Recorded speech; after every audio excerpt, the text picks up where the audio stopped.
Bom, na lição 2 da hermenêutica teológica, o número 1 do material didático diz: conhecer a formação do escritor-personagem interpretado.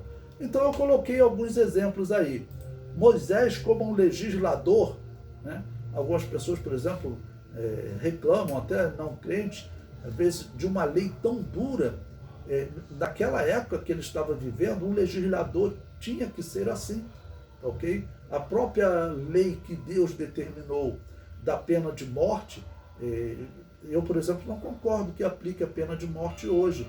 Hoje existe forma de os legisladores, vamos dizer, trabalhar de outra maneira, colocar até essa pessoa numa prisão perpétua, mas dá tempo para esse indivíduo pensar na vida eterna, tá ok? Mas naquela época você tinha que ter uma lei que fizesse o indivíduo pensar 10 vezes antes dele matar, porque ele não iria querer ser morto se ele fosse pego. Até hoje nos Estados Unidos, por que alguns estados defendem a lei? Eu estava vendo a pena de morte. Eu estava vendo um jurista lá defendendo a pena de morte. Ele citou o exemplo, né, de uma câmera que filmou o roubo de um carro.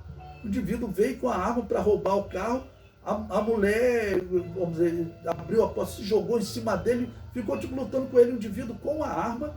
O indivíduo não atirou naquela mulher. Ele poderia ter atirado, ele resolveu fugir. Ou seja, ele queria o carro, mas ele não queria matar aquela mulher, porque ele sabia que lá naquele estado, se ele matasse, ele seria morto. Então, ele faz de tudo para não matar, e aquele jurista lá estava defendendo, veja, a pena de morte, ela tem essa utilidade, para que o indivíduo não mate. Bom, eu hoje em dia, se eu tivesse a oportunidade de votar, eu votaria por não, mas nós entendemos o porquê de um legislador naquela época, até Deus antes, né, colocar a pena de morte lá para Noé, ok? Ali a violência ia crescer no mundo de uma maneira que, para preservar a vida, foi colocada a pena de morte. Tá bom? E se nós lemos Josué como soldado, Ruth como uma moabita convertida, Samuel como juiz e profeta, Davi como rei e guerreiro, bom, cada pessoa você vai ter que meditar em como ele escreve. Aí o apóstolo Paulo como erudito, o próprio apóstolo Pedro, em 2 Pedro 3,15, na segunda carta de Pedro, ele diz que existiam pontos difíceis da escrita de Paulo, ok?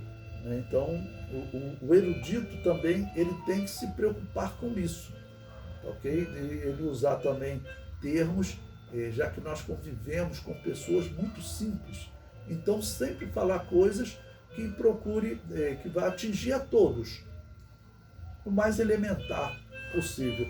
Eu vejo que a exegese, que normalmente está ligada à explicação, né? A hermenêutica normalmente está ligada à interpretação, mas quando você vai interpretar alguém, você tem que observar isso desse autor. O comentário prossegue. Como a Bíblia Sagrada é a palavra de Deus, devemos obedecê-la, mas para obedecê-la devemos entender a forma como os homens de Deus escreveram.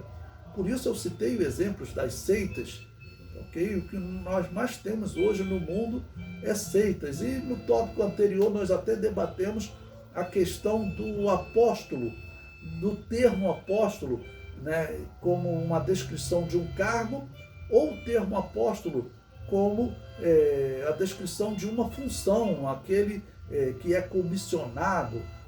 Então, às vezes, nós temos que realmente conseguir interpretar a Bíblia corretamente, porque senão podemos chegar a absurdos. Eu vi uma vez uma seita nos Estados Unidos que os velhinhos são colocados para brincar de carrinho e as velhinhas são colocadas para brincar de boneca, porque a Bíblia diz que nós devemos nos tornar como meninos. Quando eu vi aquilo assim, parece uma brincadeira, parece piada, mas estava lá, é verdade, acontece mesmo. Uma outra seita que eu vi nos Estados Unidos, que eles levam serpentes venenosas para dentro da igreja. né? Porque eles falam, não, a Bíblia diz que nós seríamos feridos por serpente, picados por serpente, não nos faria dano algum. E tinha uma pessoa lá que tinha morrido, porque a serpente, e aquilo foi filmado, né? A serpente acabou picando alguém lá e a pessoa morreu, o outro lá estava inchado. Ainda saíram com a desculpa, é porque deve estar em pecado, porque não podia morrer. Então, parece algo tão simples, né, que Jesus está falando que, principalmente, a serpente que existe no mundo, as serpentes, são os demônios. Mas pode até numa situação, como o apóstolo Paulo foi ferido por uma víbora, né, uma espécie de serpente, e não lhe causou dano algum. Mas você não vai pegar e levar serpentes para dentro da igreja. Mas é inacreditável que isso acontece. Por isso, o intérprete das Escrituras e que vai levar essa mensagem para um público, ele tem que pensar bem como ele vai transmitir a sua palavra. Essa é uma das razões que eu tenho uma séria dificuldade de falar muito veloz, até numa pregação. Tem pessoas que falam tão veloz que ele não consegue nem falar a palavra Deus completa, só sai Deus. Então, quer dizer, isso não ajuda o novo convertido, o visitante que chegou para ouvir a palavra de Deus. E quando você fala pausado, né, isso ajuda o entendimento da pessoa. Eu só consigo pensar Jesus no sermão do monte, falando as bem-aventuranças. Eu não consigo imaginar Jesus falando na velocidade que as pessoas falam hoje. Iria dificultar o entendimento das pessoas, né? Então nós temos que trabalhar a interpretação e a transmissão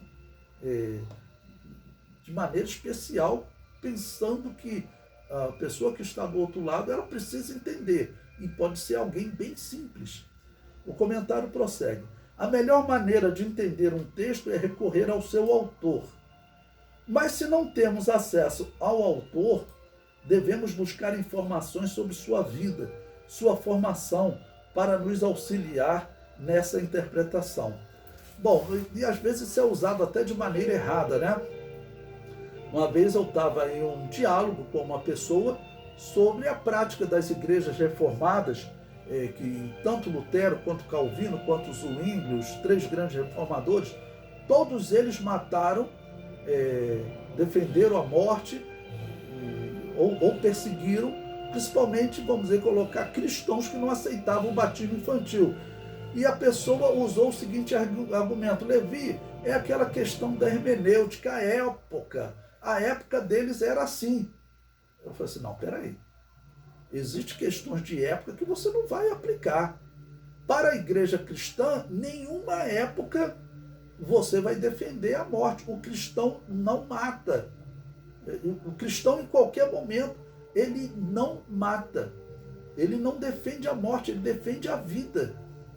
Então, vai dizer, era uma época que alguns grupos, principalmente a Igreja Católica, que seguia a doutrina de Agostinho de Hipona, da teoria da guerra justa, da guerra santa, que dizia que a igreja podia matar, e esses homens defenderam isso, né? Tem aquele famoso evento das bruxas de Salém.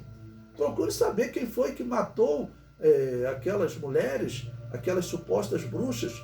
Eram da igreja reformada. Naquela época era assim. Nenhuma época para o cristão você pode dizer que era aceitável o cristão matar, a igreja matar, porque aqueles não eram cristãos verdadeiros, porque se fossem não matavam. Então existem coisas que você não vai sobrepujar uma doutrina bíblica fundamental por um padrão da época, tá bom? A igreja não mata, a igreja não defende a morte, ok?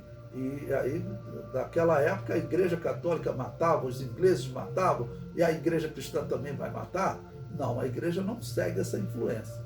O comentário prossegue. Um exemplo da formação do autor auxiliando na interpretação de um texto está no livro de Jó 2,9. Veja, ele diz: então sua mulher lhe disse, ainda retens a tua sinceridade? amaldiçoa a Deus e morre.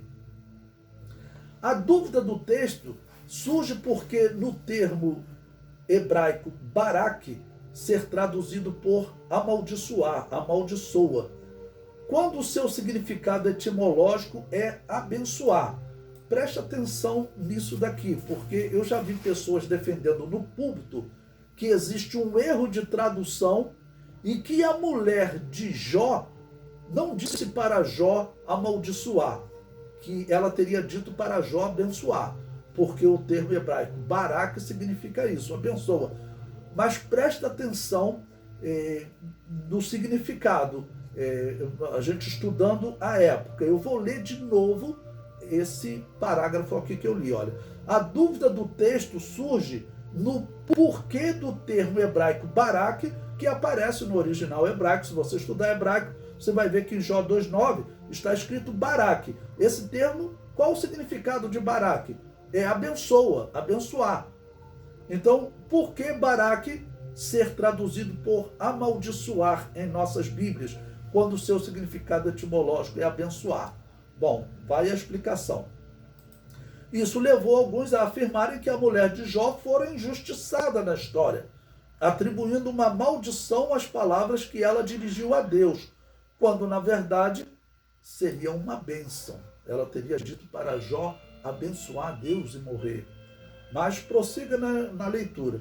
Observemos o contexto das palavras da mulher de Jó. Então sua mulher lhe disse: ainda retens a tua sinceridade? Amaldiçoa a Deus e morre. Ou seja, aqueles que defendem que ela estava dizendo abençoa a Deus e morre, isso não combina com o contexto, porque ela está achando um absurdo Jó se manter sincero a Deus, fiel a Deus. O comentário prossegue.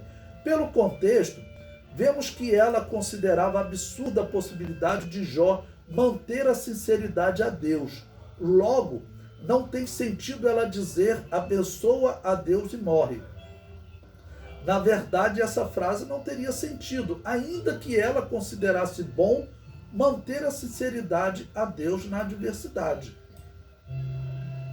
Também, a resposta de Jó à fala da sua mulher, como fala qualquer doida, assim falas tu, deixa claro que ela não falou boa coisa para Deus. Ou seja, é um monte de erro de hermenêutica, e aí vai ter um erro também de conhecimento do tempo, do costume judaico. Ok? O comentário prossegue. Se ela tivesse dito para Jó bem dizer a Deus, por que Jó diria que ela falava como qualquer doida? Na verdade, este termo é traduzido por amaldiçoar diversas vezes na Bíblia, dependendo do contexto. Observe Jó 1,10. Neste versículo, o termo hebraico Barak é traduzido por abençoar. Mas no versículo 5, no mesmo capítulo, o mesmo termo hebraico Barak é traduzido por blasfemaram.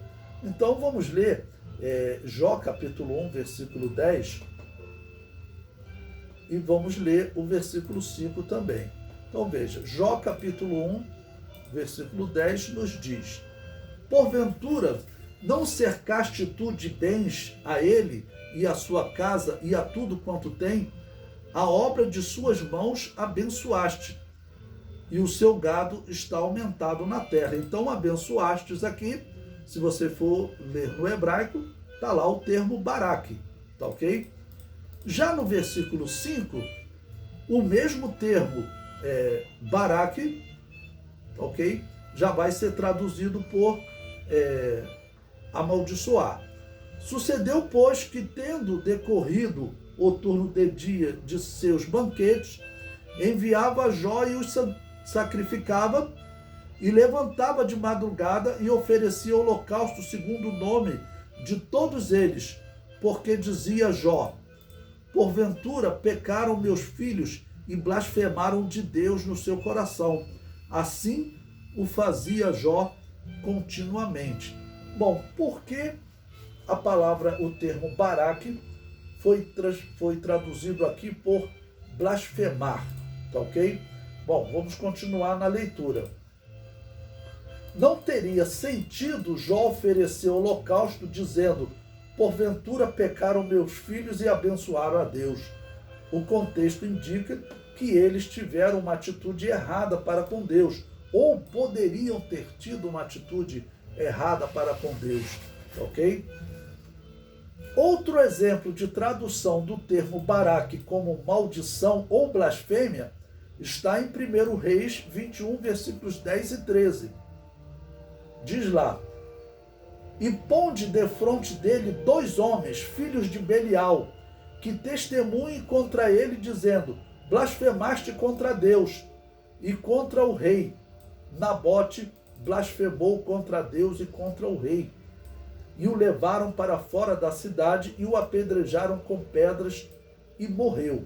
Bom, então por que nesses versículos de 1 Reis 21, o termo Baraque aparece no original, mas ele não é traduzido por bênção, ele é traduzido por maldição?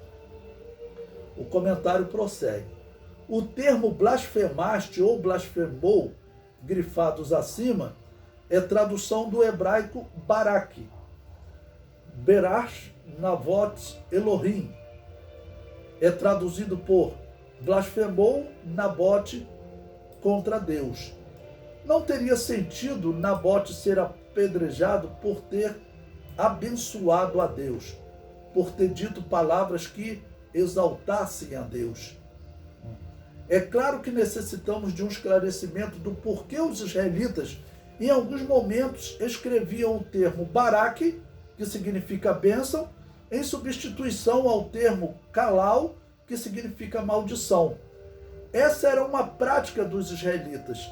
Sempre que eles tinham que escrever o termo Calal, maldição, eles observavam se este termo estava próximo ao nome de Deus, Elohim ou Yahvé. Se estava próximo do nome de Deus, eles substituíam este termo por Baraque, deixando claro no contexto que o termo a ser lido era maldição ou blasfêmia, e não bênção. Nos 3 textos citados, Jó 1,5, 2,9 e 1 Reis 21, 10 a 13, vemos pelo contexto que o termo deve ser traduzido por maldição, blasfêmia. No texto de Jó 1,10, o mesmo termo Baraque foi traduzido por abençoaste.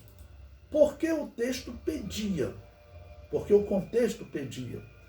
A fala da mulher de Jó em hebraico, Baresh Elohim Vamut, é corretamente traduzido por amaldiçoa a Deus e morre. E no texto original deveria ter sido escrito Kalal Elohim Vamut. Mas pelo conceito judaico, a prática judaica, de nunca ter o nome de Deus, Elohim, próximo do termo maldição, eles modificaram. Então entendam. Quais foram as palavras que a mulher de Jó pronunciou? Ela disse: amaldiçoa a Deus e morre. Mas na hora de escrever, sendo Moisés o autor, tá bom? Ele não queria escrever o termo maldição perto do nome de Deus. No meu entender, até poderia, mas era uma prática judaica. Os escritores judaicos faziam isso. Não coloque o nome maldição perto do nome de Deus. Se você está fazendo referência à maldição perto do nome de Deus, pelo contexto nós vamos entender que é maldição. Mas coloque o termo bênção, ou seja, coloque o termo Baraque. Ou seja, para interpretar corretamente, como eu falei para vocês no outro momento, que o tradutor ele tem que ser um intérprete, ok? Para interpretar corretamente, ele tem que conhecer o autor, a época, né? Os escritores, se eles tinham alguma prática, no caso, mudava até uma palavra, como é esse caso aqui, tá certo?